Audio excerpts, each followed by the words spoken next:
Coach Ham tanggal na at Draymond Green may binigay na mensahe patungkol kay Darvin Ham. Dahil nga sa maraming fans ng Lakers na nagsasabing si Coach Ham daw ang dahilan sa pagkatalo ng Lakers ay tuluyan na nga itong pinaalis. At ayon nga kay Dave McMenamin ng ESPN, sinama nga rin daw sa pagpapaalis kay Coach Ham si Coach Phil Handy at ang iba pang assistant coaching staff. Ibig sabihin nga lang nito ng Lakers ay nagawa ng mga pagbabago para sa kupunan dahil nga sa dalawang sunod na silang sinibak ng Denver.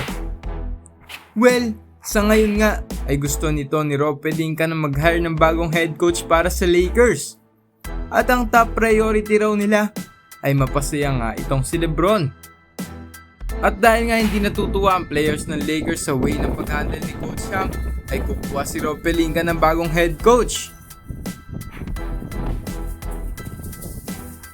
Ang posibleng araw kuhanin ni Rob Pelinka bilang head coach ay si Coach Tyronn Lue o di naman kaya ay si JJ Redick.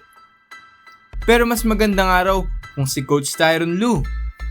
Dahil nga raw sa experience nito ni LeBron nakasama si Coach Ty Lue sa Cleveland Cavaliers. Sa ngayon naman ay marami nagsasabi na dahil daw kay Coach Ham ang pagkatalo ng LA Lakers. At may iba namang mga nagsasabi na ito ay dahil sa mga manlalaro ng LA Lakers. So sa ngayon nga ay hindi pa kumpirmado kung sino ang kukuha ni Rob Pelinka bilang bagong head coach ng Lakers. Ngunit itong si Draymond Green ay hindi sang-ayon sa pagpapaalis kay Coach Ham. Sabi nga ni Green ay hindi raw tama na alisin itong si Coach Darvin Ham bilang coach ng Lakers. Dagdag pa niya na kahit anong ganda raw ng laro na ipinapakita nito nila LeBron at AD ay hindi pa rin sapat para sa kupunan. Ayon nga kay Green ay nawalan daw ng pangunahing rotational player sa point guard spot ang Lakers. At sa tingin niya ay hindi raw naging maganda na itinrade nila si Schroeder.